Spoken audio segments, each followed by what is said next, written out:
V D Satheesan മുഖ്യമന്ത്രി പദത്തിലേക്ക് എത്തിയത് അത്ര നല്ല വഴികളിലൂടെയല്ല. അതൊരു നിർമ്മിത പൊതുബോധം ആയിരുന്നു. ഡോക്ടർ ബി അശോക് ഇപ്പോൾ സസ്പെൻഷനിലാണ്. നിസ്സാര കാര്യം പറഞ്ഞാണ്. സത്യത്തിൽ കാര്യം തന്നെ പറഞ്ഞിട്ടില്ല, കാര്യം ഇനി ഉണ്ടാക്കിയെടുക്കണം. ഈ സസ്പെൻഷൻ പിൻവലിക്കാൻ വളരെ നിസ്സാരമായിട്ട് വി ഡി സതീശന് സാധിക്കും. വി ഡി സതീശൻ ചെയ്തിട്ടില്ല.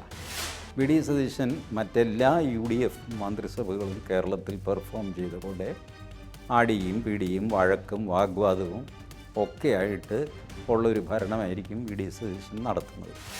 ധവളപത്രം സത്യസന്ധമായിട്ട് ഇറക്കുകയാണെങ്കിൽ നമ്മുടെ സംസ്ഥാനം മുങ്ങിത്താഴ്ന്നു കണ്ട് നമ്മൾ തന്നെ ഞെട്ടിപ്പോകും. 6 മാസം 1 കൊല്ലം കഴിയുമ്പോൾ സതീശൻ്റെ ശൈലി ശരിയല്ല, അത് ശരിയല്ല, ഇത് ശരിയല്ല എന്നൊക്കെ പറഞ്ഞിട്ട് ഒരു ബഹളമൊക്കെ വെച്ച് കഴിഞ്ഞാൽ വി ഡി സതീശന് മാറേണ്ടി വരും. വി ഡി സതീശൻ ഒരു ഏകാധിപതിയാണ്, സ്വഭാവത്തിൽ വല്ലാത്ത കാർക്കശ്യക്കാരനാണ്.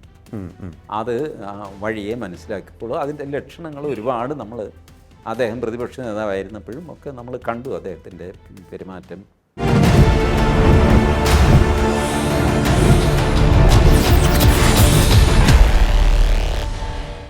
നമസ്കാരം, ടോക്കിംഗ് പോയിന്റിലേക്ക് സ്വാഗതം. അങ്ങനെ വി ഡി സതീശൻ കേരളത്തിൻ്റെ മുഖ്യമന്ത്രിയായിരിക്കുന്നു. മുഖ്യമന്ത്രി പദത്തിലേക്ക് അദ്ദേഹത്തിന് പോരാട്ടങ്ങൾ പലത് നടത്തേണ്ടി വന്നു. തിരഞ്ഞെടുപ്പ് വിജയിച്ചതിന് ശേഷവും വലിയ പോര് തന്നെ നടത്തി. ഇപ്പോൾ മുന്നിൽ കാണുന്നത് അത്ര സുഗമമായ പാതയല്ല എന്നാണ് സാമ്പത്തിക വിദഗ്ധരെല്ലാം ചൂണ്ടിക്കാട്ടുന്നത്. സതീശൻ ഒപ്പം തന്നെ അദ്ദേഹത്തിൻ്റെ മന്ത്രിസഭയ്ക്കും മുന്നിലുള്ള വെല്ലുവിളികൾ എന്തൊക്കെ? പ്രവർത്തനം എത്രത്തോളം സുഗമമായിരിക്കും? സതീശനെ കാത്തിരിക്കുന്നത് എന്ത്? പരിശോധിക്കാം. നമുക്ക് നമ്മോടൊപ്പം ചേരുന്നു രാഷ്ട്രീയ നിരീക്ഷകൻ ശ്രീ TG മോഹൻദാസ്. നമസ്കാരം സാർ, ടോക്കിംഗ് പോയിന്റിലേക്ക് സ്വാഗതം. നമസ്കാരം. വി ഡി സതീശൻ എന്ന പ്രതിപക്ഷ നേതാവിന് മുഖ്യമന്ത്രി കസേരയിൽ എത്തുവാൻ വലിയ പോരാട്ടം തന്നെ നടത്തേണ്ടി വന്നു തെരഞ്ഞെടുപ്പിന് ശേഷവും. എന്തായാലും നാട് മുഴുവൻ കോൺഗ്രസിൻ്റെ അണികളൊക്കെ തന്നെയും അദ്ദേഹത്തിൻ്റെ ഒപ്പം നിന്നു. അത് ഫലം കണ്ടു എന്ന് വേണം പറയാൻ. ഘടകകക്ഷികളും പ്രത്യേകിച്ച് മുസ്ലിം ലീഗിൻ്റെ ഒക്കെ തന്നെ സപ്പോർട്ട് വലിയ രീതിയിൽ ഗുണം ചെയ്തു എന്ന് വേണം കരുതാൻ. അങ്ങനെ മുഖ്യമന്ത്രി കസേരയിൽ ഏറിയിരിക്കുകയാണ് വി ഡി സതീശൻ. പിണറായി വിജയനിൽ നിന്നും മുഖ്യമന്ത്രി പദം വി ഡി സതീശനിലേക്ക് എത്തിയിരിക്കുന്നു. എങ്ങനെയാണ് അങ്ങ് കാണുന്നത്? വി ഡി സതീശൻ മുഖ്യമന്ത്രി പദത്തിലേക്ക് എത്തിയത് അത്ര നല്ല വഴികളിലൂടെയല്ല. അതൊരു നിർമ്മിത പൊതുബോധം ആയിരുന്നു. ജനവികാരം സൃഷ്ടിച്ചെടുത്തതാണ്, ജനവികാരം ഉണ്ടായതൊന്നുമല്ല. 10 കോൺഗ്രസ്സുകാർ റോട്ടിൽ ഇറങ്ങിക്കഴിഞ്ഞാൽ അതിനെ ജനവികാരം എന്നൊന്നും വിളിക്കാൻ പറ്റില്ല. എക്രോസ് പാർട്ടി ലൈൻസ് ഒരു നേതാവിന് ജനസമ്മതി കിട്ടുകയാണെങ്കിൽ നമുക്കതിനെ ജനവികാരം എന്നൊക്കെ വിളിക്കാം. അതല്ലാതെ ഇത് നിർമ്മിച്ച് വിട്ട് പടച്ചു വിട്ട് ഫ്ലക്സ് ഉണ്ടാക്കി വാട്സാപ്പ് ഗ്രൂപ്പ് ഉണ്ടാക്കി അതിൽ ആൾക്കാരെ ക്ഷണിച്ച് കോഴിക്കോട്ട് നിന്നുള്ള ഒരു തിരുവനന്തപുരത്ത് വന്ന് മുദ്രാവാക്യം വിളിക്കുന്ന ഈ ഏർപ്പാടൊന്നും ഇതൊന്നും ജനവികാരമല്ല. പക്ഷേ കോൺഗ്രസ്സിൽ അത് ക്ലിക്ക് ചെയ്തു. അപ്പോൾ ഏതായാലും അങ്ങനെ നിർമ്മിക്കപ്പെട്ട ഒരു പൊതുബോധത്തിൻ്റെ ഉൽപ്പന്നമാണ് വി ഡി സതീശൻ. ഇത് അധികകാലം നിലനിൽക്കുകയില്ല. ഈ പൊതുബോധം കൃത്രിമമായതുകൊണ്ട് അത് തകർന്നു പോവുകയും വി ഡി സതീശൻ എക്സ്പോസ്ഡ് ആവുകയും ചെയ്യും.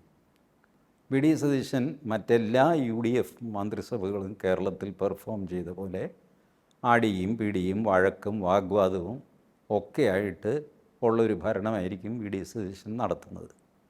സതീശൻ 5 കൊല്ലം തികയ്ക്കുമോ എന്നും എനിക്ക് സംശയമുണ്ട്. കാരണം MLAമാർ ഭൂരിപക്ഷവും KC വേണുഗോപാൽ പക്ഷത്തായിരുന്നു. രമേശ് ചെന്നിത്തല അസാമാന്യമായി അസംതൃപ്തനാണ്. അദ്ദേഹം ഈ തീരുമാനം വന്നപ്പോൾ ഗുരുവായൂരപ്പനെ ചെന്ന് കണ്ടു. A man in problem will approach God എന്ന് പറയും. അയാൾ ആകെ കൂടെ തകർന്നു കഴിയുമ്പോഴാണ് മനുഷ്യൻ ദൈവത്തിന് നേർക്ക് തിരിയുന്നത്.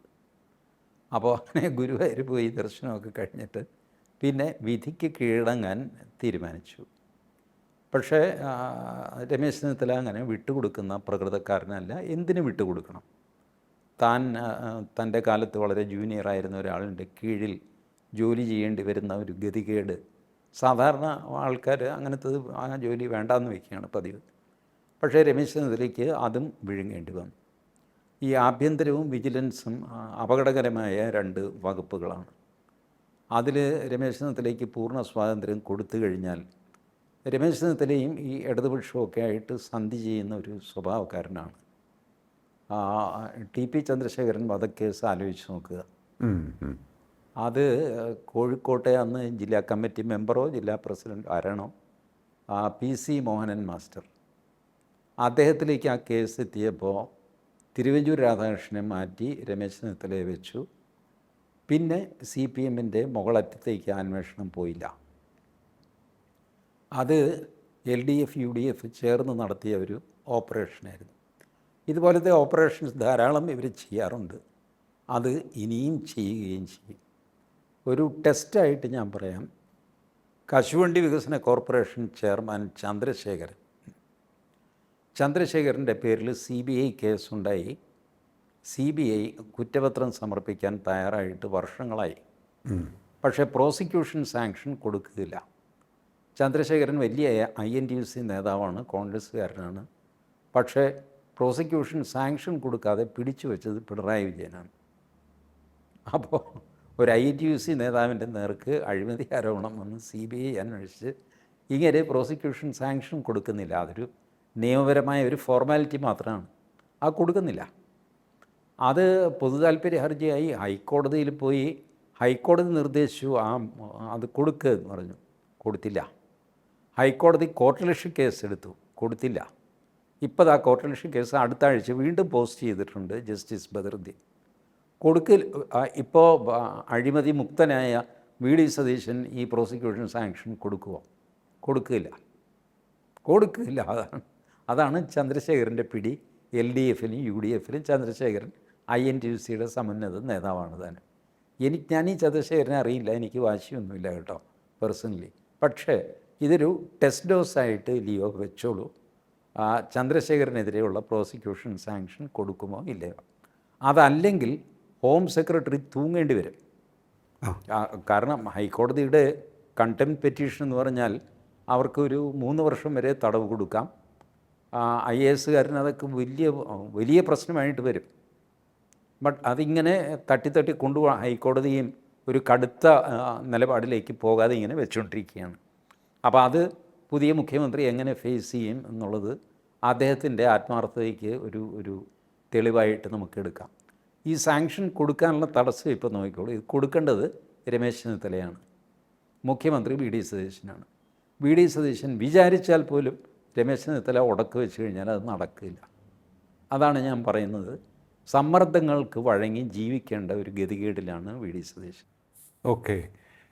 അല്ല, ഇതിപ്പോൾ നമ്മൾ കഴിഞ്ഞ ദിവസം തന്നെ കണ്ടിരുന്നു. ഒരു വാർത്ത നമുക്ക് മുന്നിലേക്ക് വന്നത് KC വേണുഗോപാലിന് മൃഗീയ ഭൂരിപക്ഷമാണ് മന്ത്രിസഭയിൽ. അതായത് മന്ത്രിസഭാ അംഗങ്ങളിൽ നല്ലൊരു ശതമാനം അദ്ദേഹത്തിനൊപ്പം നിൽക്കുന്നവരാണ് എന്ന്. അതുകൂടാതെ തന്നെ KC വേണുഗോപാലും രമേശ് ചെന്നിത്തലയും ചിലപ്പോൾ ഒന്നിച്ചേക്കും എന്ന ഒരു വിലയിരുത്തലും വരുന്നുണ്ട്. അങ്ങനെയൊക്കെ സംഭവിക്കുമോ? കാരണം ഇപ്പോൾ അവർക്ക് 10 വർഷം കിട്ടാതിരുന്ന് കിട്ടിയൊരു ഭരണമാണ്. അങ്ങനെ എല്ലാവരും കൂടി ഇത്തരത്തിൽ പ്രതികാര ബുദ്ധിയോടെ പ്രവർത്തിച്ചാൽ UDF തന്നെ തകർന്നു പോവില്ലേ? അങ്ങനെ നോക്കണ്ട. അത് ഒരിക്കൽ ഭരണം കിട്ടിക്കഴിഞ്ഞാലുണ്ടല്ലോ, നമ്മൾ ആശിച്ചത് കിട്ടിക്കഴിഞ്ഞാൽ അതിൻ്റെ വില കുറയുകയുള്ളൂ, കൂടുന്നില്ല. ഓക്കെ. 10 വർഷം കഴിഞ്ഞ് കിട്ടിയതാണ്, ഇത് സൂക്ഷിച്ച് കൊണ്ടുപോകണം, അങ്ങനെയൊന്നും ആരും ആലോചിക്കില്ല. കാരണം ഭരണം ആരും വലിച്ച് താഴെ ഇടുന്നില്ല. ഇപ്പോൾ കരുണാകരൻ മുഖ്യമന്ത്രി സ്ഥാനത്ത് നിന്ന് 2 തവണ മാറ്റിയില്ലേ? അപ്പോഴൊന്നും ഭരണമൊന്നും പോയില്ല, വേറെ ആൾ വന്നേ ഉള്ളൂ. VD സതീശനെയും ഇപ്പോൾ ഒരു 6 മാസം 1 കൊല്ലം കഴിയുമ്പോൾ സതീശൻ്റെ ശൈലി ശരിയല്ല, അത് ശരിയല്ല, ഇത് ശരിയല്ല എന്നൊക്കെ പറഞ്ഞിട്ട് ഒരു ബഹളമൊക്കെ വെച്ച് കഴിഞ്ഞാൽ VD സതീശന് മാറേണ്ടി വരും. അന്ന് സിറ്റുവേഷൻ മാറും. KC വേണുഗോപാലെ ആയിരിക്കില്ല അന്ന് മുഖ്യമന്ത്രി സ്ഥാനത്തേക്ക്. ഒരുപക്ഷെ K മുരളീധരനോ രമേശ് ചെന്നിത്തലയോ തിരുവഞ്ചൂർ രാധാകൃഷ്ണനോ ആകാം. തിരുവഞ്ചൂർ രാധാകൃഷ്ണൻ കൂട്ടത്തിൽ ഡീസൻ്റായൊരു മനുഷ്യനാണ്. അദ്ദേഹം കുഴപ്പം ഒപ്പിക്കാതിരിക്കാനാണ് ഇത്തവണ അദ്ദേഹത്തെ സ്പീക്കറാക്കിയിരിക്കുന്നത്. സ്പീക്കറാകുമ്പോൾ മിണ്ടുകില്ലല്ലോ. നമ്മളുടെ ജനാധിപത്യത്തിൻ്റെ സൗന്ദര്യത്തിൽ പെടുന്നൊരു സ്ഥാപനമാണ് സ്പീക്കർ. സ്പീക്കർ എന്ന പേര് സ്പീക്കാനേ പാടില്ല. നിവൃത്തി ഉണ്ടെങ്കിൽ വാ തുറക്കരുത്, അതാണ് സ്പീക്കർ. എനിവേ, അങ്ങനൊരു പദവിയിലേക്ക് തിരുവഞ്ചൂർ രാധാകൃഷ്ണനെ ഒതുക്കിയത് അദ്ദേഹം ഇതിനകത്ത് പ്രശ്നം ഉണ്ടാക്കുമോ എന്ന് പേടിച്ചിട്ടാണ്. ബട്ട് K മുരളീധരൻ പ്രശ്നം ഉണ്ടാക്കാൻ പ്രാപ്തിയുള്ള ആളാണ്. മുസ്ലിം ലീഗ് ആസ് സച്ച് പ്രശ്നം ഉണ്ടാക്കാൻ പ്രാപ്തിയുള്ളവരാണ്. മുസ്ലിം ലീഗിനുള്ളിൽ PK ബഷീറും KM ഷാജിയും പ്രശ്നം ഉണ്ടാക്കാൻ പ്രാപ്തിയുള്ളവരാണ്. KM ഷാജിയെ മുസ്ലിം ലീഗ് മന്ത്രി ആക്കിയിരിക്കുന്നത് തന്നെ കുഞ്ഞാലിക്കുട്ടിക്കൊരു ചെക്ക് വയ്ക്കാനാണ്. മുസ്ലിം ലീഗ് നമ്മൾ വിചാരിക്കുന്ന പോലെ പഴയ പോലെ പാണക്കാട് തങ്ങൾ പറയുന്നത് കേട്ടനുസരിച്ച് നല്ല കുട്ടികളായിട്ട് പോകുന്ന ഒരു ലീഗല്ല ഇപ്പോൾ. അപ്പോൾ ഈ വക പ്രശ്നങ്ങളെല്ലാം തന്നെ ഒന്നൊന്നായിട്ടോ എല്ലാം കൂടെയോ സതീശന് നേരിടേണ്ടി വരാം ഏത് നിമിഷവും. ഓക്കെ, അങ്ങ് പറഞ്ഞ ഒരു വിഷയം, അതായത് ഇരു കൂട്ടരും, അതായത് LDFും UDFും പല പ്രമാദമായ കേസുകളിലും തിരശ്ശീലയ്ക്ക് പിന്നിൽ കൈകോർക്കുന്നു എന്ന ഒരു ധ്വനിയുണ്ട്. അപ്പോൾ ഈ ചന്ദ്രശേഖരനെ പോലെ സ്വാധീനമുള്ളവർക്ക് വേണ്ടി, സ്വാധീനമുള്ളവരാണ് പ്രതിസ്ഥാനത്തേക്ക് വരുന്നത് എങ്കിൽ, TP ചന്ദ്രശേഖരൻ കേസ് ഉദാഹരണം, അതുപോലെ തന്നെ ഈ കശുവണ്ടി കേസ്, കോർപ്പറേഷൻ്റെ കേസ് അതും മറ്റൊരു ഉദാഹരണം. അപ്പോൾ ഇത്തരത്തിലുള്ള കേസുകളിൽ ഒന്നും തന്നെ ഈ ആരോപണ യുദ്ധം നടത്തിയവരാണ് ഇവരെല്ലാം. അതിൻ്റെ ഒന്നും തന്നെ ഒരു അനന്തരഫലം അടുത്ത നടപടിയിലേക്കൊന്നും തന്നെ പോയില്ല എന്ന് ചുരുക്കം. അങ്ങനെയാണ് അല്ലേ? അതാണ് നമ്മൾ കണ്ടുകൊണ്ടിരിക്കുന്നത്. അതാണ് കണ്ടുകൊണ്ടിരിക്കുന്നത്. ഞാൻ ഇത് കൗതുകത്തോടെ നോക്കിയൊരു കാര്യമുണ്ട്. ഈ UDFനെ അധികാരത്തിലെത്തിക്കുന്നതിൽ ഒരു ലാസ്റ്റ് മിനിറ്റിൽ വലിയൊരു പുഷ് നടത്തിയ ആൾ ഡോക്ടർ B. അശോക് IAS ആണ്. അദ്ദേഹത്തിൻ്റെ ഏഷ്യാനെറ്റിലെ ഒരേ ഒരു ഇടപെടൽ പ്രത്യേകിച്ച് മിഡിൽ ക്ലാസ്സിനിടയ്ക്ക് വലിയ ഒരു തരംഗമുണ്ടാക്കി. അതെ, തുടർ ഭരണം ഫാസിസത്തിന് വഴിവെക്കും. ഇതായിരുന്നു അദ്ദേഹം പറഞ്ഞ പോയിൻ്റ്. അതിൻ്റെ കൂടെ പറഞ്ഞ ബാക്കി കാര്യങ്ങളൊക്കെ ഇരിക്കട്ടെ. ഇത് ഏപ്രിൽ 9 മുമ്പാണ് അദ്ദേഹം. അതിനുശേഷം ഒരുപാട് കാര്യങ്ങൾ വെളിപ്പെടുത്തി. അതൊക്കെ ഏപ്രിൽ 9 മുമ്പായിരുന്നെങ്കിൽ വലിയ കുഴപ്പമായേനെ. പക്ഷേ ഈ പ്രസ്താവന ഏപ്രിൽ 9 മുമ്പ് വന്നതാണ്. തുടർ ഭരണം ഫാസിസത്തിന് വഴിവെക്കും എന്നുള്ളത്. അത് വലിയ സ്വാധീനം ചെലുത്തി. But doctor B. അശോക് ഇപ്പോൾ സസ്പെൻഷനിലാണ്. നിസ്സാര കാര്യം പറഞ്ഞാണ്. സത്യത്തിൽ കാര്യം തന്നെ പറഞ്ഞിട്ടില്ല, കാര്യം ഇനി ഉണ്ടാക്കിയെടുക്കണം. ഈ സസ്പെൻഷൻ പിൻവലിക്കാൻ വളരെ നിസ്സാരമായിട്ട് VD സതീശന് സാധിക്കും. VD സതീശൻ ചെയ്തിട്ടില്ല. N. പ്രശാന്ത് ഇപ്പോൾ 8ാമത്തെയോ 9ാമത്തെയോ സസ്പെൻഷനുമായിട്ട് നിൽക്കുകയാണ്. രാവിലെ വന്നു കഴിഞ്ഞാൽ ചീഫ് സെക്രട്ടറി ഒരു അനുഷ്ഠാനം പോലെ ഒരു സസ്പെൻഷൻ ഓർഡർ N. പ്രശാന്തിൻ്റെ പേരിൽ അടിക്കും. എന്നിട്ട് ടൈപ്പിസ്റ്റിനോട് പറയാം അതിൽ എന്തെങ്കിലും കാര്യം എഴുതി ചേർക്കണം, താഴെ ഞാൻ ഒപ്പിട്ടിട്ടുണ്ട് എന്ന് പറയും. ഈ അവസ്ഥയിലാണ് N. പ്രശാന്തിൻ്റെ സസ്പെൻഷൻ പിൻവലിക്കുന്നില്ല. ഇത് രണ്ടും ചെയ്തു കഴിഞ്ഞാൽ ഒരു വലിയ സിഗ്നൽ പൊതുസമൂഹത്തിലേക്ക് പോകുമായിരുന്നു.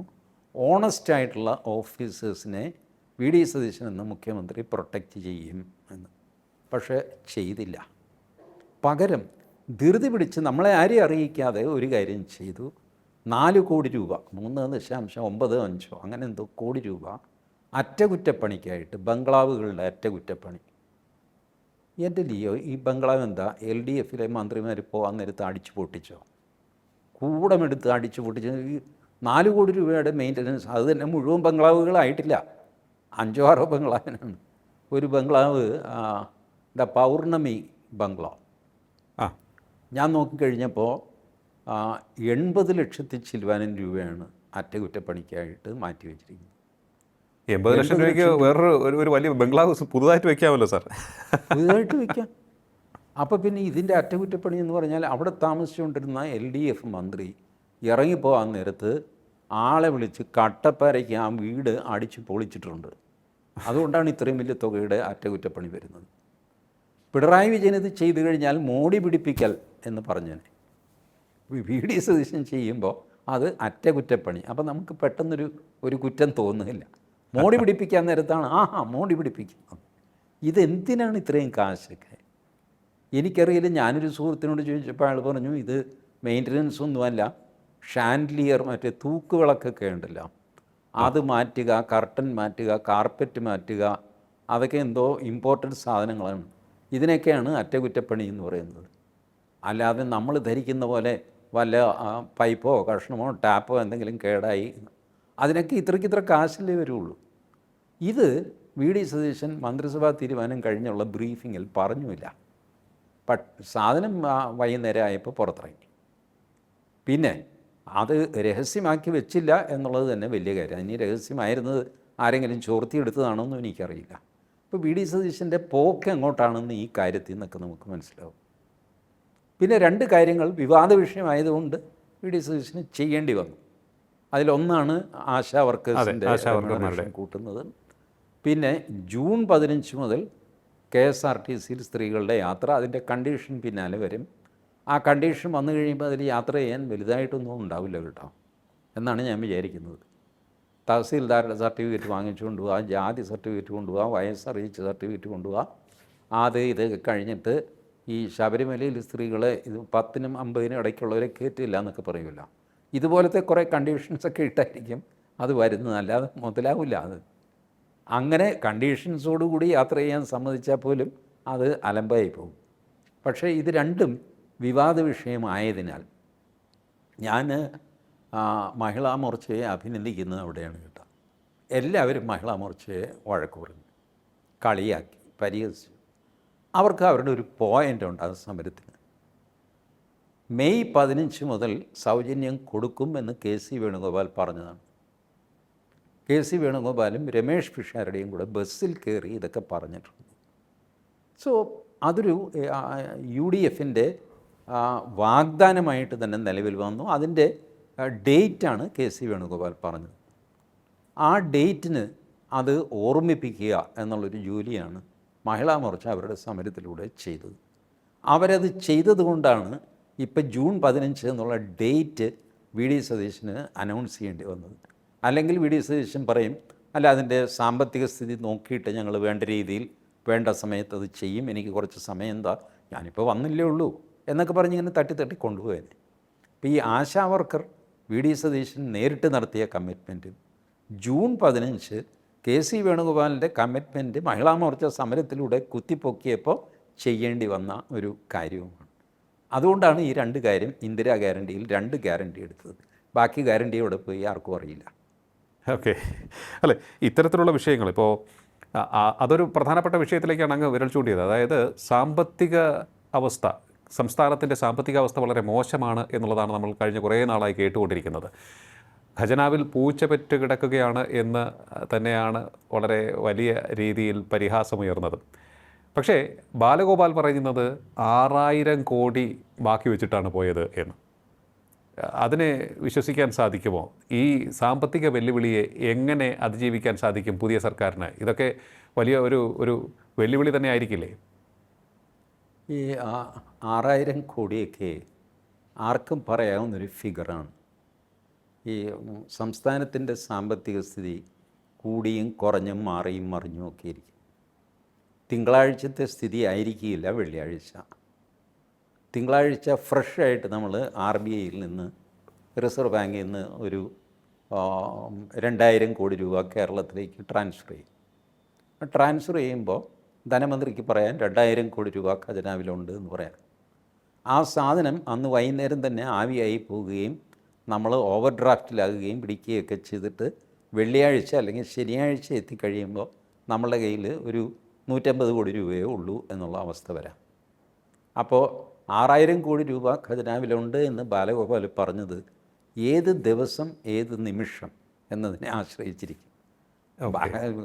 നിങ്ങളുടെ പദ്ധതി വിഹിതം വന്ന ദിവസം നിങ്ങളുടെ കയ്യിൽ 6000 കോടിയല്ല 10000 കോടി ഉണ്ടാവും.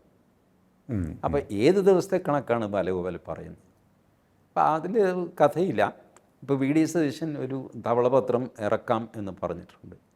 ധവളപത്രം സത്യസന്ധമായിട്ട് ഇറക്കുകയാണെങ്കിൽ നമ്മുടെ സംസ്ഥാനം മുങ്ങിത്താഴ്ന്നു കണ്ട് നമ്മൾ തന്നെ ഞെട്ടിപ്പോകും. കാരണം ഈ കിഫ്ബി എന്ന് പറയുന്നൊരു രാക്ഷസനുണ്ടല്ലോ, അത് വരുത്തി വെച്ച കടം കുറച്ചൊന്നുമല്ല. എന്നിട്ട് നമ്മൾ CAGയുമായിട്ടും RBIയുമായിട്ടും ഒക്കെ തർക്കിച്ചു. കിഫ്ബിയുടെ കടം സംസ്ഥാനത്തിൻ്റെ കടമല്ല. ശരി, പിന്നെ അത് ആരുടെ കടമാണ്? കിഫ്ബി സംസ്ഥാന സർക്കാർ ഉണ്ടാക്കിയ ഒരു ഉപകരണമാണല്ലോ കിഫ്ബി. അവരുടെ കടം സംസ്ഥാന സർക്കാർ ഏറ്റെടുക്കില്ല എങ്കിൽ പിന്നെ ആരേറ്റെടുക്കും? കിഫ്ബി എന്ന് പറയുന്ന പ്രസ്ഥാനത്തിന് സ്വന്തമായിട്ട് സ്വത്തും മുതലും ഒക്കെ ഉണ്ടാവും. ഒരു 10000 ഏക്കർ ഭൂമി, അതിൽ നിൽപ്പ് കെട്ടിടങ്ങൾ, അതിൽ നിന്ന് വാടക, കോടിക്കണക്കിന് രൂപ വരുമാനം, ഇങ്ങനെയൊക്കെ ഉള്ളൊരു സ്ഥാപനമല്ലല്ലോ കിഫ്ബി. കിഫ്ബി കാശ് കേന്ദ്ര സർക്കാരിനെ വെട്ടിച്ച് വേറൊരു സ്ഥലത്ത് നിന്ന് കടം വാങ്ങാൻ നമ്മളുണ്ടാക്കിയൊരു ഇൻസ്ട്രുമെൻ്റാണ് കിഫ്ബി. അഥവാ അങ്ങനെയാണ് അത് തീർന്നത്. ഉണ്ടാക്കുമ്പോൾ എന്ത് ചിന്തിച്ചു എന്നുള്ളത് പോട്ടെ, ഫലത്തിൽ അങ്ങനെയാണ് സംഭവിച്ചത്. KTDFC അങ്ങനെയാണ്, Kerala transport development finance corporation. എന്താ KTDFCയുടെ ജോലി? കടമെടുത്തിട്ട് KSRTCക്ക് കൊടുക്കുക. കാരണം KSRTCക്ക് ആരും കടം കൊടുക്കുന്നില്ല. അപ്പോൾ വേറൊരു കടം വാങ്ങാനൊരു കമ്പനി ഉണ്ടാക്കി, എന്നിട്ട് കടം വാങ്ങി KSRTCക്ക് കൊടുത്തു. ഇതാര് തിരിച്ചടയ്ക്കുന്നില്ല. അവസാനം കൽക്കട്ടയിലെ രാമകൃഷ്ണ മിഷൻ 120 കോടി രൂപ KTDFCയിൽ ഡെപ്പോസിറ്റ് ചെയ്തിരുന്നു. കാരണം ആകർഷകമായ പലിശയൊക്കെയാണ് ഇവർ വാഗ്ദാനം ചെയ്തത്. ഗവൺമെൻറ് ഗ്യാരണ്ടിയുണ്ട്. അതിൽ ഡെപ്പോസിറ്റ് ചെയ്ത് 120 കോടി രൂപ. കാശ് തിരിച്ചു ചോദിച്ചപ്പോൾ ഇല്ല.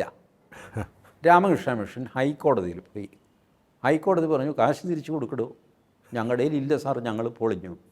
എന്നാൽ പിന്നെ നിങ്ങളുടെ ഗ്യാരണ്ടർ ആരാ? സർക്കാരല്ലേ, സർക്കാർ കൊടുക്ക്. സർക്കാർ പറഞ്ഞു ഞങ്ങൾ ഗ്യാരണ്ടി നിന്നു, പക്ഷെ ഞങ്ങൾ കാശൊന്നും കൊടുക്കുകയില്ല. ഇങ്ങനത്തെ ന്യായമൊക്കെ കോടതിയിൽ പറയാം. കോടതി പറഞ്ഞു ഈ സത്യവാങ്മൂലം എടുത്തുകൊണ്ട് പോകും, എന്നിട്ട് വേറെ പുതിയ സത്യവാങ്മൂലം കൊണ്ടുപോകണം. ഇങ്ങനെയൊന്നും ഒരു സ്റ്റേറ്റ് ഗവൺമെൻറ് സത്യവാങ്മൂലം തരാൻ പാടില്ല. ഞങ്ങളുടെ കയ്യിൽ ഇല്ല, ഞങ്ങൾ അറിഞ്ഞില്ല, ഞങ്ങളുടേതല്ല. KTDFC നിങ്ങളുണ്ടാക്കിയതാണെങ്കിൽ അവളുണ്ടാക്കിയ കടവും നിങ്ങളുടെയാണ്. ഇപ്പം ഇത് സത്യസന്ധമായ ഒരു ധവളപത്രം VD സതീശൻ ഇറക്കുമോ എന്ന് ഞാൻ ചോദിക്കാൻ കാര്യം, ഈ വക കാര്യങ്ങളിലെല്ലാം തന്നെ UDFൻ്റെയും ചില സഹകരണം പല ഏരിയയിലും നടന്നിട്ടുണ്ട്. കിഫ്ബി അടക്കം. കിഫ്ബി കൺസീവ് ചെയ്തത് ഉമ്മൻചാണ്ടിയുടെ കാലത്താണ്. അത് കുറേ കൂടെ സമർത്ഥമായിട്ട് കൊണ്ടുപോയതും ഒക്കെ പിണറായി വിജയനാണ്. KM എബ്രഹാം ഉമ്മൻചാണ്ടിക്ക് പ്രിയപ്പെട്ടവനായിരുന്നു, പിണറായി വിജയന് പ്രിയപ്പെട്ടവനായിരുന്നു. ഇപ്പോൾ VD സതീശൻ്റെ ഫ്രണ്ട്സ് ലിസ്റ്റിൽ KM എബ്രഹാം ഇല്ല എന്ന് ഞാൻ കരുതുന്നു. അതുകൊണ്ടാണ് KM എബ്രഹാം പെട്ടെന്ന് രാജിവെച്ചത്.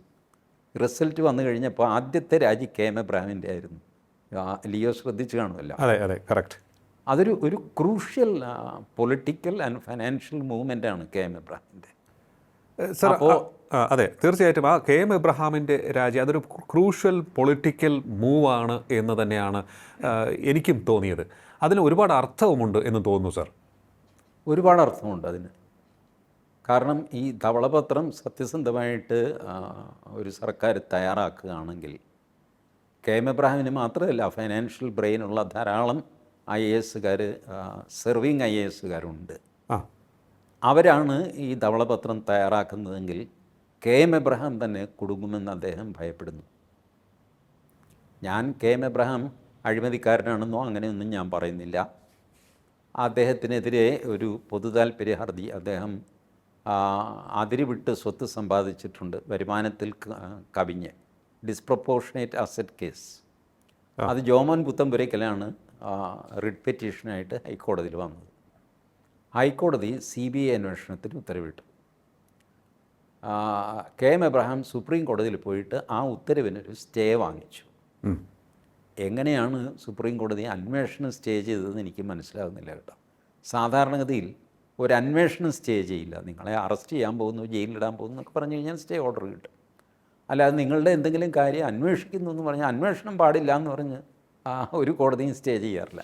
പക്ഷേ സുപ്രീം കോടതി ഇന്ന് KM എബ്രഹാം ആ സ്റ്റേ വാങ്ങിച്ചു. ആ സ്റ്റേയുടെ പുറത്താണ് KM എബ്രഹാം നിൽക്കുന്നത്. അതിൽ സത്യമുണ്ട് എന്നൊന്നും ഞാൻ പറയുന്നില്ല കേട്ടോ, എനിക്കറിയില്ല. ബട്ട് ജോമോൻ പുത്തമ്പരയ്ക്കൽ ഒരു എസ്റ്റാബ്ലിഷ്ഡ് പൊതുതാൽപര്യ ഹർജിക്കാരനാണ്. അങ്ങനെ ഒരു കള്ളം പറയുന്ന സ്വഭാവമില്ല അദ്ദേഹത്തിൻ്റെ ട്രാക്ക് റെക്കോർഡ് നോക്കിയാൽ. ബട്ട് സ്റ്റിൽ ഞാൻ സംശയത്തിൻ്റെ ആനുകൂല്യം KM എബ്രഹാമിന് കൊടുക്കണമല്ലോ. കോടതിയോ ഏജൻസിയോ കുറ്റക്കാരനാണെന്ന് കണ്ടെത്തുന്നതുവരെ അദ്ദേഹം നിഷ്കളങ്കനാണ് എന്ന് തന്നെ നമ്മൾ വിചാരിക്കണം. ബട്ട് ഈ പറഞ്ഞ ബാക്ക്ഗ്രൗണ്ടൊക്കെ ഉണ്ട് KM എബ്രഹാമിന്. അദ്ദേഹം ഈ റിസൾട്ട് വന്നപ്പോൾ രാജിവെച്ചു. VD സതീശൻ മുഖ്യമന്ത്രി ആയപ്പോഴൊന്നും അല്ല, റിസൾട്ട് വന്ന നിമിഷം രാജിവെച്ചു KM Abraham. Why was it so? There is something behind that. അതെ, തീർച്ചയായിട്ടും. അതുപോലെ തന്നെ അതുമായി കണക്ട് ചെയ്ത് നമുക്ക് നോക്കാം. അദ്ദേഹം ഒരു റിട്ടയർമെൻറ്റിന് ശേഷം സർവീസിൽ തുടർന്ന ഒരാളാണ്. ഡെപ്യൂട്ടേഷനിൽ നിയമിതനായിട്ടുള്ള ഒരു IAS ഉദ്യോഗസ്ഥനാണ്. ഈ ചെലവ് ചുരുക്കൽ അനിവാര്യമാണ്. അകമ്പടി വാഹനങ്ങളുടെ എണ്ണം കുറയ്ക്കുന്നത് കൊണ്ട് ആയോ എന്ന ചോദ്യം ഉയരുന്നുണ്ട്. ഈ പേഴ്സണൽ സ്റ്റാഫിൻ്റെ എണ്ണം കുറയ്ക്കേണ്ടതല്ലേ? അവർക്ക് പെൻഷൻ കൊടുക്കുന്നതിന് കൃത്യമായി വ്യവസ്ഥ കൊണ്ടുവരേണ്ടതല്ലേ? കാരണം ഒരു 18 വയസ്സുകാരൻ 2 വർഷം ഒരു ദിവസം ഇങ്ങനെ ഒരു സേവനം വന്നു കഴിഞ്ഞാൽ തൊട്ടടുത്ത നാൾ മുതൽ അദ്ദേഹത്തിന് പെൻഷൻ കിട്ടുകയാണ് എന്നുള്ളതാണ് പറഞ്ഞു കേൾക്കുന്നത്. അപ്പോൾ അത്തരത്തിൽ ഉള്ള കാര്യങ്ങളിലേക്കൊക്കെ തന്നെ പോകേണ്ടതല്ലേ? അതുകൂടാതെ ഞാൻ കൃത്യമായി എംഫസൈസ് ചെയ്ത് ചോദിക്കുന്ന ഒരു കാര്യം, ഈ റിട്ടയർ ചെയ്ത IAS ഉദ്യോഗസ്ഥർ അവർ ടെയിൻറ്റഡ് അല്ല എങ്കിൽ, ആരോപണ വിധേയരായിട്ട് അല്ലെങ്കിൽ ഒട്ടേറെ അന്വേഷണങ്ങൾ നേരിട്ടവരല്ല എങ്കിൽ കുറേയൊക്കെ കേസുകളിൽ നമുക്ക് അവരുടെ സേവനം തേടാവുന്നതാണ്. പക്ഷേ ആ വലിയ പെർക്ക് കൊടുത്ത് അവരെ കൊണ്ടുവരുന്നതിനേക്കാൾ നമുക്ക് യുവ IASകാരില്ലേ, കഴിവുള്ളവരല്ലേ IASകാർ, അവരെ കൃത്യമായി വിനിയോഗിക്കേണ്ടതല്ലേ എന്നൊരു ചോദ്യവും ഉയരുന്നുണ്ട്. ഇത് ഒരു ദുഷ്പ്രവണതയാണ് ലിയോ. ഈ മനുഷ്യൻ 60-ാം വയസ്സിൽ റിട്ടയർ ചെയ്യണം എന്ന് കേന്ദ്ര സർക്കാരും 56-ാം വയസ്സിൽ റിട്ടയർമെൻറ്റ്, ജനറൽ റിട്ടയർമെൻറ്റ് 56 വയസ്സാണ് കേരളത്തിലെ. അപ്പോൾ അങ്ങനെ റിട്ടയർമെൻറ്റ് ഏജ് വയ്ക്കുന്നത് എന്തുകൊണ്ടാണ്? വയസ്സായി കഴിഞ്ഞാൽ മനുഷ്യൻ്റെ ഫാക്കൽറ്റീസ് മെല്ലെ സ്ലോ ആകാൻ തുടങ്ങും, ചിലതൊക്കെ ഇല്ലാതെയാകും, പലവിധ ബുദ്ധിമുട്ടുകൾ അനുഭവിക്കാൻ തുടങ്ങും. ഈ മനുഷ്യന് ഭയങ്കര എക്സ്പീരിയൻസും സംഗതിയൊക്കെ ഉണ്ട്. ബട്ട് സ്റ്റിൽ ശാരീരിക അവശതകൾ കാരണം പിന്നെ ചില മെൻ്റൽ ബ്ലോക്കുകൾ ഡെവലപ്പ് ചെയ്യും. ഈ വയസ്സായ ഒരുപാട് പേരെ കണ്ടിട്ടില്ലേ, പിള്ളേരൊക്കെ ചീത്തയായി എപ്പോഴും ഈ മൊബൈലാണ്. കാരണം ഈ അപ്പൂപ്പൻ ഒരു ടെക്നോളജി വിരുദ്ധനാണ്. അപ്പൂപ്പൻ്റെ കാലത്ത് മൊബൈൽ ഉണ്ടായിരുന്നില്ല, അതെ, പിന്നീടാണ് ഇത് വരുന്നത്. പിള്ളേർ ഈ മൊബൈലിൽ അത്യത്ഭുതകരമായ കാര്യങ്ങൾ ചെയ്യുന്നു, അപ്പൂപ്പനത് ഉള്ളിൽ പിടിക്കുന്നില്ല. അപ്പോൾ എന്ന് മൊബൈൽ വന്നോ അന്ന് മുതൽ നാശം തുടങ്ങി എന്നൊക്കെ പറഞ്ഞാൽ അപ്പൂപ്പനെ ഉടക്ക് വയ്ക്കും. ഈ അപ്പൂപ്പന് നിങ്ങളൊരു എക്സിക്യൂട്ടീവ് പോസ്റ്റിൽ അവരോധിച്ച് കഴിഞ്ഞാൽ പുള്ളി പണ്ട് IAS അല്ല ICS ആയിരിക്കും പുള്ളി. CP രാമസ്വാമിയുടെ കാലത്തെ ദിവാൻ ബഹിഷ്കാരാണെന്ന് പറഞ്ഞിട്ട് ചെയ്തു കഴിഞ്ഞാൽ ഇറ്റ് വിൽ നോട്ട് വർക്ക്. ഇതിനൊക്കെ ഒരു അന്ത്യം വേണം. വാസ്തവത്തിൽ ഈ നമ്മുടെ VD സതീശൻ ചെയ്ത ഒരു എന്ന് ഞാൻ കരുതുന്നത് ഈ വയോജന വകുപ്പാണ്. ഒരു വകുപ്പും ആവശ്യമില്ല. വയോജനങ്ങളെ മാന്യമായിട്ട് മരിക്കാൻ അനുവദിക്കണം. എൻ്റെ അഭിപ്രായത്തിൽ ഒരു 65 വയസ്സ് കഴിഞ്ഞ ആളിന് കാര്യമായ ചികിത്സയൊന്നും കൊടുക്കരുത്. അത്യാവശ്യം എന്തെങ്കിലും പാരസെറ്റമോളൊക്കെ കൊടുത്തിട്ട് അപ്പൂപ്പനെ മെല്ലെ സ്ഥലം വിടാനായിട്ട് സൗകര്യം ചെയ്ത് കൊടുക്കണം. എന്നിട്ട് പുതിയ തലമുറ കയറി വരട്ടെ, അവർ അത്ഭുതങ്ങൾ സൃഷ്ടിച്ചോളും. എനിക്ക് ഈ KM എബ്രഹാമിൻ്റെ നിയമനം മാത്രമല്ല, നമ്മുടെ ദേവസ്വം പ്രസിഡൻ്റ് ഉണ്ടല്ലോ ജയകുമാർ, അതെ, എത്ര കാലം സർവീസിലിരുന്നാലാണ് അദ്ദേഹത്തിന് തൃപ്തിയാവുക? എനിക്ക് മനസ്സിലാവണില്ല. എന്നിട്ട് പോട്ടെ, ഇദ്ദേഹം അവിടെ കയറി ഇരുന്നിട്ട് ആ അയ്യപ്പ സംഗമത്തിൻ്റെ കണക്ക് ഹൈക്കോടതി ചോദിച്ചിട്ട് ഇതുവരെ കൊടുക്കാൻ പറ്റുക? അതെ, ആ അയ്യപ്പ സംഗമം പന്തലിട്ട് കുറേ പേരെ വിളിച്ചിട്ട് ശാപ്പാട് കൊടുത്ത് പ്രസംഗിച്ചു. പന്തലിൻ്റെ കാശ്, മൈക്കുകാരന് കാശ്, പ്രസംഗിക്കാൻ വന്നവരുടെ വണ്ടിക്കൂലി, താമസിച്ചവരുടെ ഹോട്ടൽ ബില്ല്, ഇതുപോലത്തെ കുറച്ച് 4-5 ഐറ്റമല്ലേ ഉള്ളൂ. ഇതിന് എത്ര രൂപ ചിലവായി എന്ന് ഹൈക്കോടതിയിൽ എഴുതി കൊടുക്കാൻ എന്താ ഇത്ര വലിയ ദണ്ണം? വെറുതെ ഇൻകം ആൻഡ് എക്സ്പെൻഡിച്ചർ മാത്രം, അതിനകത്ത് മറ്റേ GST വരുന്നില്ല, ഇതൊന്നും വരുന്നില്ല. ഒരു പൊതുയോഗം നടത്തിയതിൻ്റെ കണക്ക് കൊടുക്കാൻ നിർവാഹമില്ല എന്ന് പറഞ്ഞാൽ അതും എത്ര മാസങ്ങളായിട്ട്, 2025 സെപ്റ്റംബറിലോ മറ്റോ നടന്നതാണ്. ഇപ്പോൾ എത്ര മാസമായി? അതിൻ്റെ കണക്ക് കൊടുക്കാൻ പറ്റണില്ല. ഇപ്പോൾ പറഞ്ഞാൽ വലിയ IASകാരനാണ്. Institute of management in government, അതിൽ അനധികൃതമായിട്ട് ഡയറക്ടർ ജനറലായിട്ടോ അതോ ഡയറക്ടറായിട്ടോ ഒക്കെ ഇരുന്ന ആളാണ്. അത് ഡോക്ടർ B അശോക് കേസ് കൊടുത്തപ്പോഴാണ് ആ സ്ഥാനം രാജിവെച്ചത്. അത്രയ്ക്കും നന്മ നിറഞ്ഞവനാണ് K ജയകുമാർ. എന്തിനാണ് ഇത്തരം ആൾക്കാരെ വാഴിക്കുന്നതെന്ന് എനിക്ക് മനസ്സിലാവണില്ല. അവർക്ക് കഴിവില്ല എന്ന് ഞാൻ പറയുന്നില്ല, കഴിവുള്ള വേറെ ആൾക്കാരുണ്ടല്ലോ. നിങ്ങളൊന്ന് മാറിത്തപ്പോൾ റിട്ടയർ ചെയ്താലെങ്കിലും മനുഷ്യൻ മാറണ്ടേ?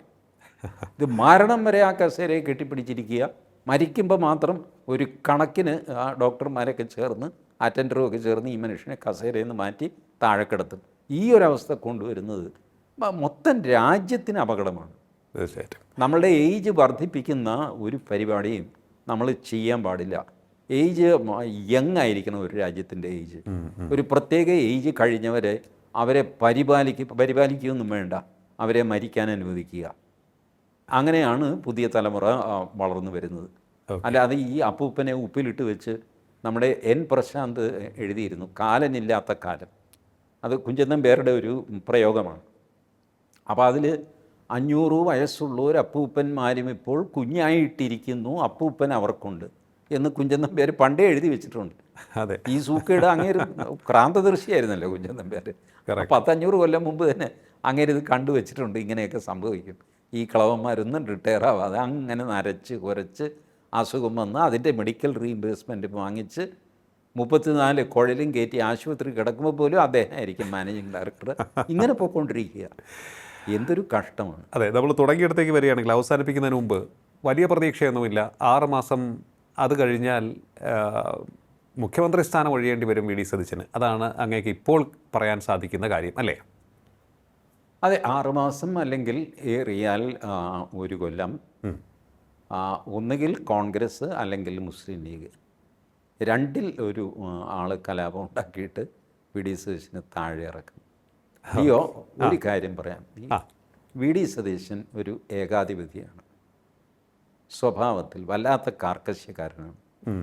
അത് വഴിയെ മനസ്സിലാക്കിക്കോളൂ. അതിൻ്റെ ലക്ഷണങ്ങൾ ഒരുപാട് നമ്മൾ അദ്ദേഹം പ്രതിപക്ഷ നേതാവായിരുന്നപ്പോഴും ഒക്കെ നമ്മൾ കണ്ടു. അദ്ദേഹത്തിൻ്റെ പെരുമാറ്റം, സ്വഭാവമൊക്കെ അതൊരു നെഗറ്റീവായിട്ട് ഞാൻ പറയുകയില്ല. പക്ഷേ ഇൻബിൽറ്റ് സ്വഭാവം, ഒരു വളഞ്ഞു കൊടുക്കുന്ന സ്വഭാവക്കാരനല്ല സതീശൻ. അതുകൊണ്ട് തന്നെ സതീശനെ ഓടിക്കും, ആരെങ്കിലും ചേർന്ന് ഓടിക്കും. ഓക്കെ, ഇതാണ് ശ്രീ ടി ജി മോഹൻദാസിന് പറയാനുള്ളത്. ഏറിയാൽ 1 വർഷം അതിനകത്ത് മുഖ്യമന്ത്രി കസേരയിൽ നിന്നും ഒഴിഞ്ഞു കൊടുക്കേണ്ടി വരും വി ഡി സതീശന്. കാരണം അദ്ദേഹത്തിൻ്റെ കാർക്കശ്യ സ്വഭാവം തന്നെയായിരിക്കും അദ്ദേഹത്തിന് വിലങ്ങുതടിയായി മാറുക. ഒപ്പം തന്നെ പറഞ്ഞ ഒരു സീരിയസ് ആയിട്ടുള്ളൊരു വിഷയമുണ്ട്. പ്രമുഖനാണ് പ്രതിസ്ഥാനത്തെങ്കിൽ, ആരോപണ വിധേയൻ എങ്കിൽ കോടതി പറഞ്ഞാൽ പോലും സർക്കാരുകൾ അന്വേഷണത്തിന് അനുമതി കൊടുക്കില്ല എന്നുള്ളത്. അത് ഇടതുപക്ഷം ചെയ്തു. ഇനി വി ഡി സതീശൻ അത് തുടരുമോ എന്ന് കാത്തിരുന്ന് കാണേണ്ട ഒരു കാര്യം തന്നെയായിരിക്കും. ഒപ്പം ചെലവ് ചുരുക്കുക എന്നുള്ള വിഷയം ആത്മാർത്ഥമായി ഉൾക്കൊണ്ട് മുന്നോട്ട് പോകുവാനും ഈ സർക്കാരിന് സാധിക്കുമോ? അതും പ്രധാനപ്പെട്ട ഒരു ചോദ്യമാണ്. റിട്ടയർ ചെയ്ത IAS ഉദ്യോഗസ്ഥരെ വീണ്ടും പല പല സ്ഥാനങ്ങളിലും ഉത്തരവാദിത്വങ്ങൾ ഏൽപ്പിച്ചുകൊണ്ട് തുടരുന്നത് എന്തിനു വേണ്ടി എന്നുള്ളൊരു ചോദ്യവും ഇവിടെ ഉന്നയിക്കുകയാണ്. അങ്ങനെ ഒട്ടേറെ വിഷയങ്ങളുണ്ട് ഈ സർക്കാരിന് മുന്നിൽ ജനുവിനായി പരിഹരിക്കുവാൻ. അതിനവർ തയ്യാറാകുമോ? അതിനുള്ള ആർജവം അവർക്ക് ഉണ്ടാകുമോ? ജനങ്ങൾക്ക് മുന്നിൽ വലിയ വായിൽ പറഞ്ഞ കാര്യങ്ങൾ അധികാരത്തിലേറുമ്പോൾ അവർ മറക്കുമോ എന്നുള്ളതാണ് പ്രധാനപ്പെട്ട ചോദ്യം. കാത്തിരുന്ന് കാണാം. വളരെയധികം നന്ദി സർ, ഇത്രയും സമയം ടോക്കിംഗ് പോയിൻറ്റുമായി സംസാരിച്ചത്. Thank you. ടോക്കിംഗ് പോയിൻ്റ് ഈ അധ്യായം ഇവിടെ പൂർണ്ണമാകുന്നു. ഇനി അടുത്ത എപ്പിസോഡിൽ കാണാം നമുക്ക്. നമസ്കാരം.